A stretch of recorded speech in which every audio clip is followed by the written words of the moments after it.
Let's explore the levels of consciousness in relation to astrological celestial bodies.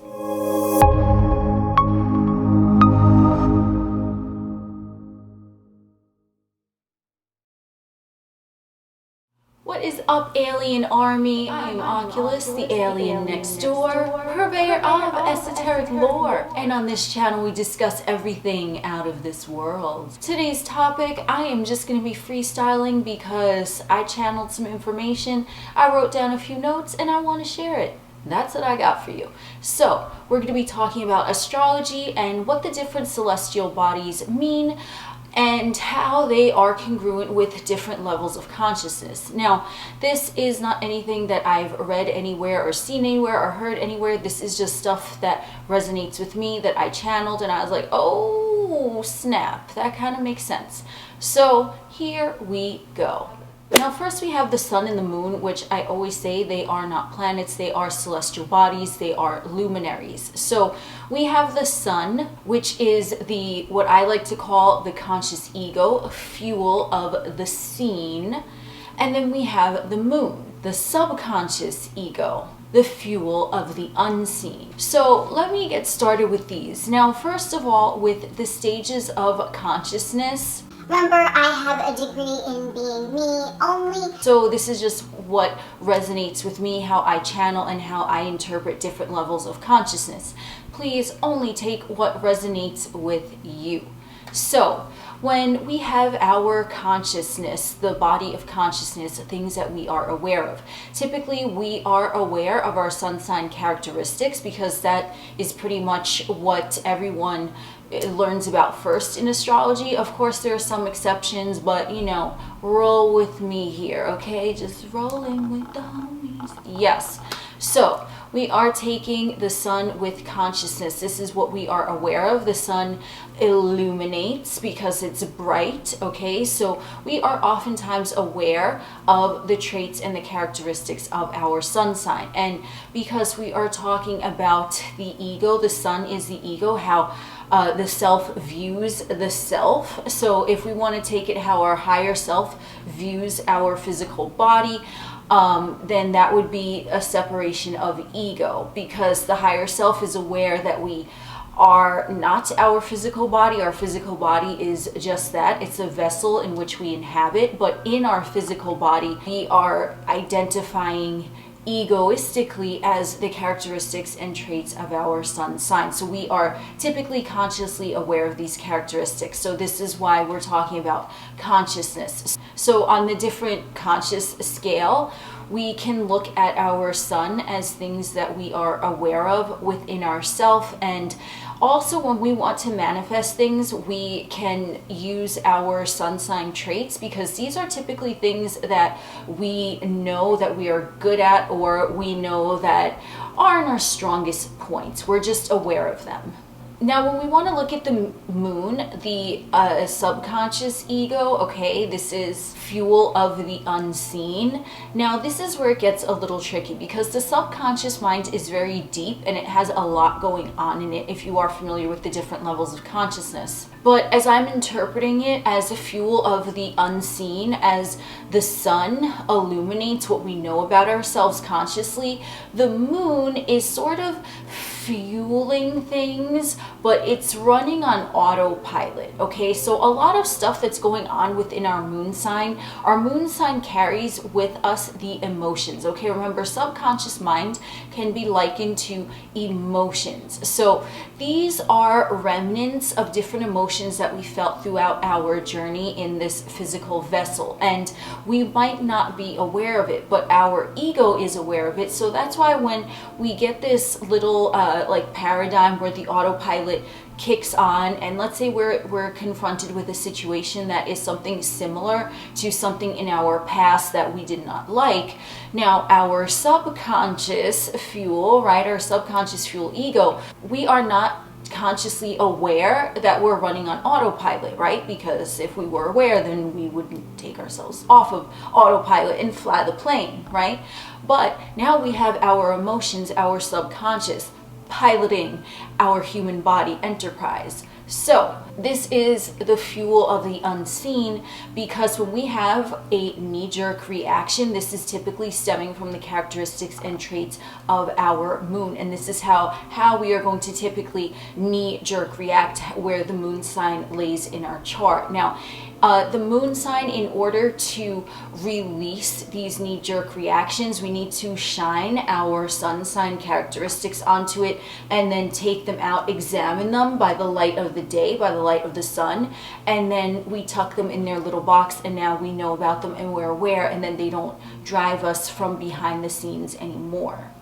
So let's move on to personal planets. Now, these are what I consider egocentric or sun-fueled action, because these are going to be actions. These are the inner planets inside of the asteroid belt, and these are closest to the sun, so they are very familiar in the realm of ego. So when we are typically aware of how we're acting out, we are aware of the Mercury, the Venus, and the Mars. So let's break this down a little bit further.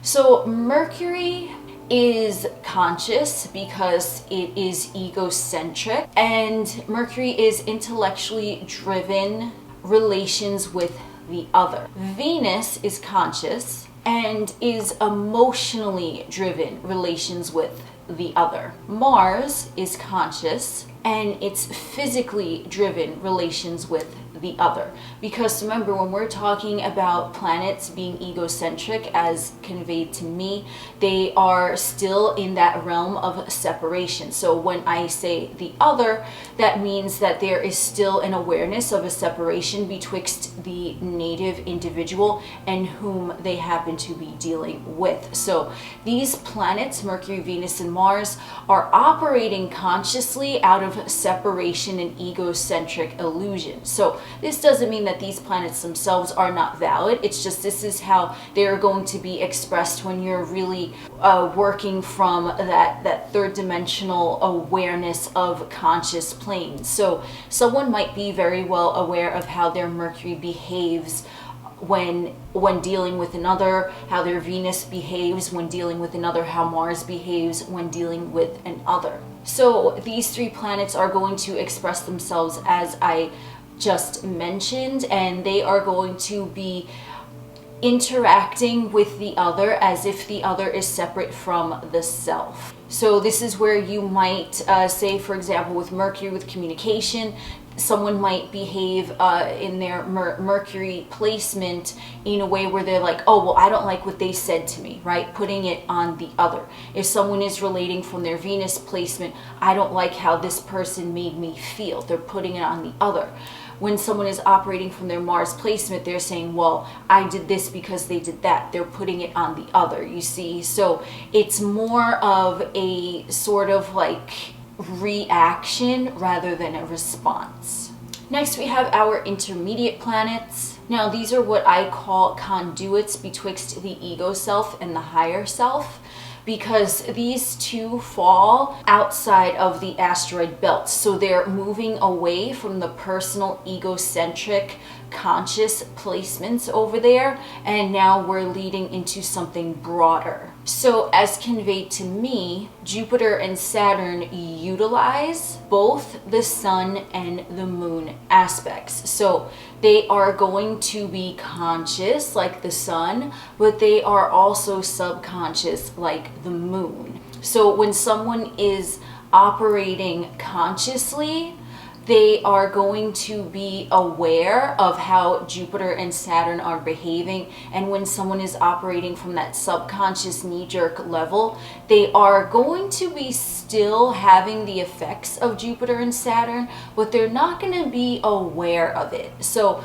this is why a lot of times Saturn is called the planet of karma and time and lessons, and Jupiter is called the great benefic, the gift bestower, the guru, because both of these planets, now we have the lesson, which is Saturn, we have the guru, who's essentially guiding the student towards the lesson, but they can't really take the test for them. So Jupiter represents the superconscious, Now this is the spiritual toolbox, so to speak, which one has been granted upon their physical journey. And Jupiter, the guru, holds the key to the door and points the way towards the door.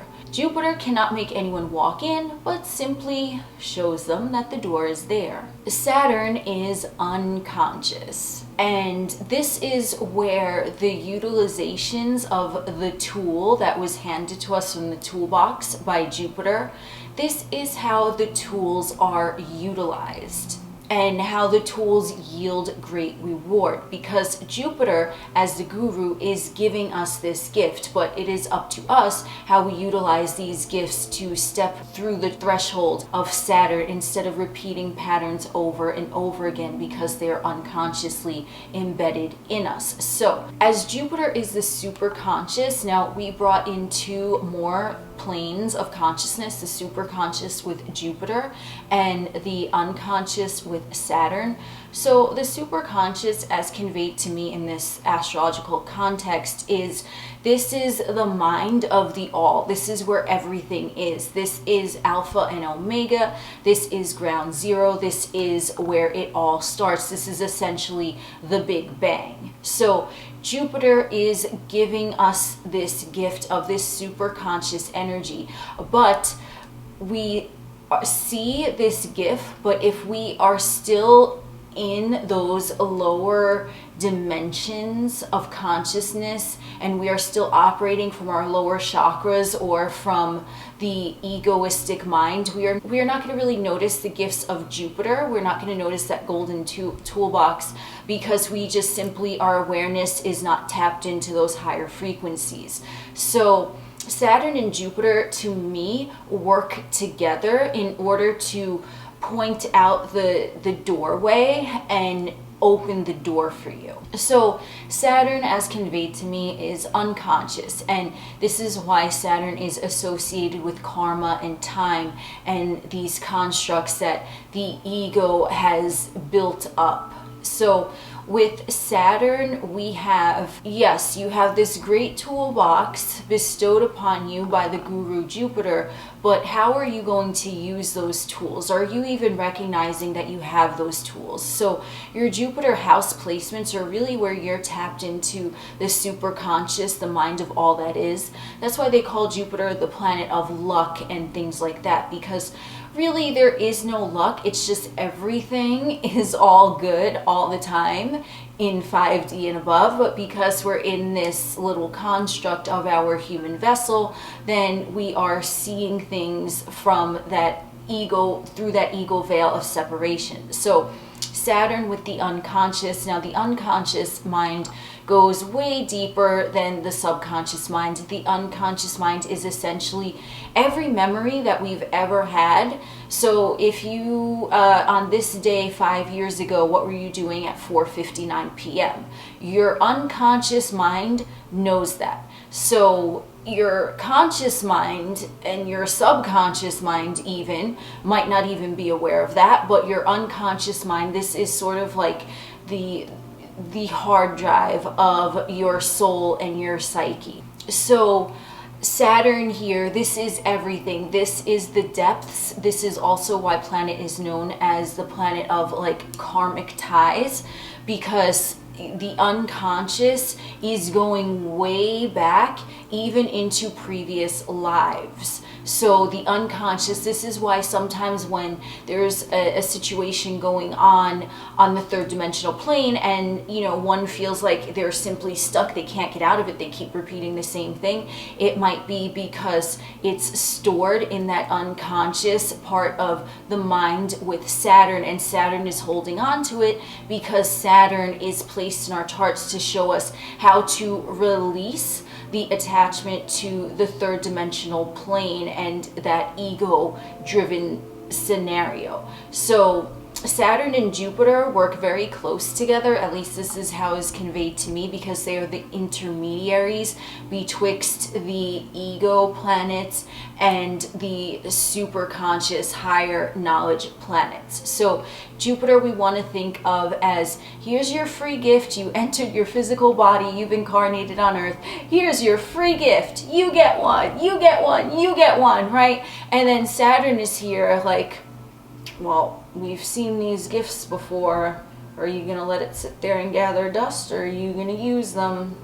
So that's essentially what Saturn and Jupiter are. And a lot of times Jupiter, because it is super conscious, Jupiter also knows the past lives, right? Because super conscious, all that is, all that ever was, knows everything, right? Because it is the all. But because Saturn is also tied to the third dimensional plane, unless you really pass the lessons of Saturn so as not to repeat the same patterns as perhaps even going so far back from a previous life, then the tools are just sitting there gathering dust. You're not utilizing them to unlock the doorway into the higher dimensional planes. So now we have our super conscious planets.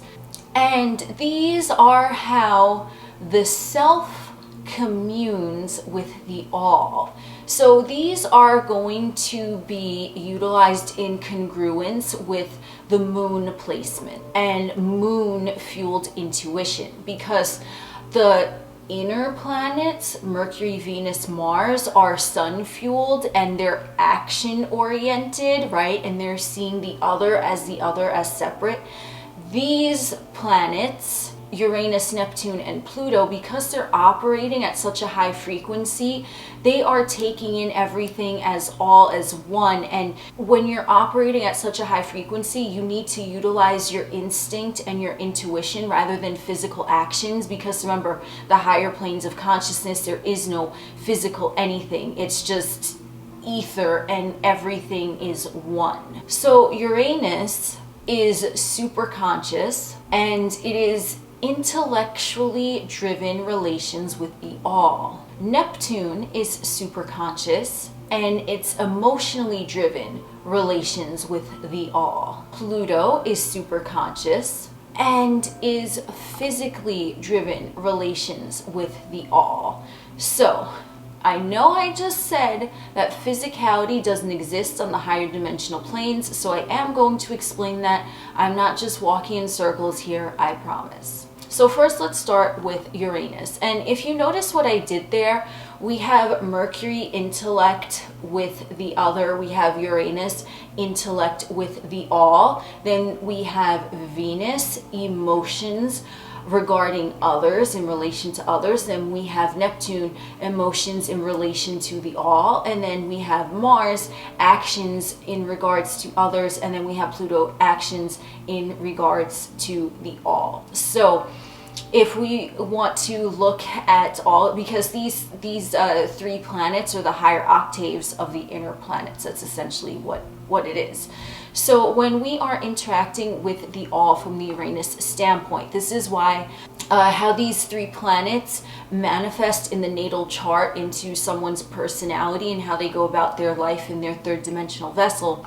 What happens is that Uranus is just that communion with the all, where the all sends a telepathic mind message, which the individual then processes intellectually as a thought, and then it guides them in the direction that they want to go in their material realm that is going to benefit them.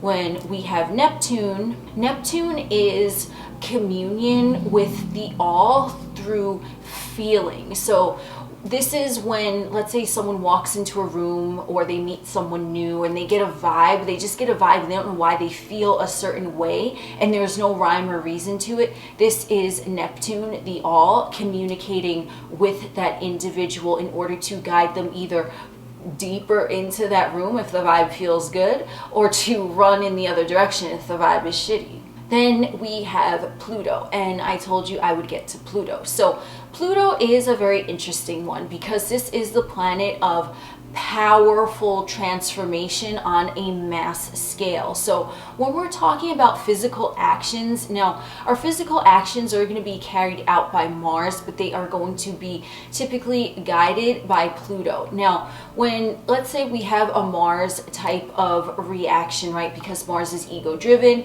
it'll be quick, short, boom, gone in 60 seconds. When we have an action, this is actually a revolution started by Pluto. So let's say that we have someone, and I don't know the proper term to it, but let's say someone just embarks on like a journey, right? And they come out of it a year later. They're not the same person who they once were a year ago. This is the effect of Pluto. Pluto is going to guide someone in a way where it might seem drastic at first. Like, this is okay.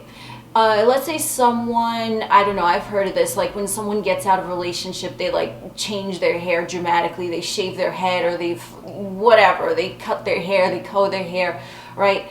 That would be Mars, because that's the action that they're taking, but it's also symbolic of Pluto, because this is signaling the start of a revolution within one's physical, how they carry themselves in the third dimensional plane. So I don't know if that got a little confusing, but Pluto, essentially, this is the planet of extreme physical transformation. So let's say someone they snap, they shave their head, and then they're, that embarks them on this journey that, let's say it takes a year of rotation. Remember, these planets are slow moving, they're longer term. So the effects of how these planets are operating in the chart, they might be brought about suddenly when these planets are guiding you, but their effects are going to take a longer time, whereas the inner planets are just going to be immediate and quick. Because remember, super conscious, like when we are in physical vessels, we are not tapped into that constantly, right? So it's sort of like we graduate over time and we move along in our spiral, in our journey, and it doesn't seem like any time has passed when we're in the energies of the three super conscious outer universal planets. But it will be, when we look back, we'll be like, oh snap, that was Pluto. So Pluto is going to sort of guide one into something like a physical change, or someone might move to another country out of nowhere. So it's going to be physically apparent what's going on, and the native might not know what's going on. Like, they might think that they're content in their city and their home, whatever, and then out of nowhere it's like, no, but you need to move to Tibet. I don't know why I said that, but there you go. And then someone just out of nowhere moves there, and then they become a whole new person because there was something that they were supposed to find in Tibet to benefit them as a whole. And then when they look back a year later, even sometimes like 6 months later, 3 months later, they're like, oh shit, if I hadn't moved like that, then I would never have transformed. And this is typically something that you are going to notice in someone's physical demeanor, just their physical aura, how they carry themselves. I did use the example of changing hair, but it's going to be much more bold than that, where you can see this person after like a Pluto revolution, and you could not see them after 6 months, and then you see them 6 months later, and it's like, whoa, who even are you? So that is sort of how these planets work with the different levels of consciousness, at least conveyed to me.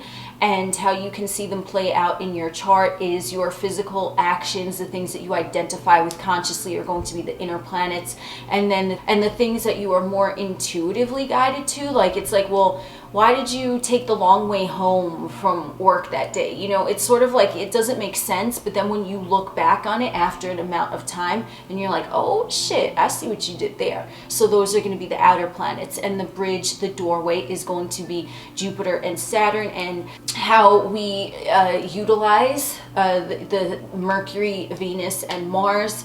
This is really going to be beneficial to utilize it through the lens of your sun sign. And then how we utilize Uranus, Neptune, and Pluto, it's going to be beneficial to utilize the gifts of these planets and the messages of these planets through the lens of the moon sign. And then obviously the intermediaries, Jupiter and Saturn. Jupiter is the guru beckoning you, saying, hey, I'm here, like kind of like shining that light in the dark. And Saturn is sort of like the pathway leading to that lighthouse. And there's going to be different things going along on the path, but it's like if you stop and pick up a rock and then you put it down and then you keep moving, but then you proceed along the path to that lighthouse on the road of Saturn and you pick up the same rock again. I mean, it feels a little different, but it looks like the same rock. It's kind of in the same package where you're like, wait a second, and then you throw that down again. Now, when you pass the third rock on the road to Saturn, are you going to pick it up or are you just going to keep moving? So that's sort of the metaphor that really best describes Jupiter and Saturn. So this was just kind of a freestyle about planets and the levels of consciousness, at least as conveyed to me. I am Oculus, the alien next door, and we will chit-chat again soon.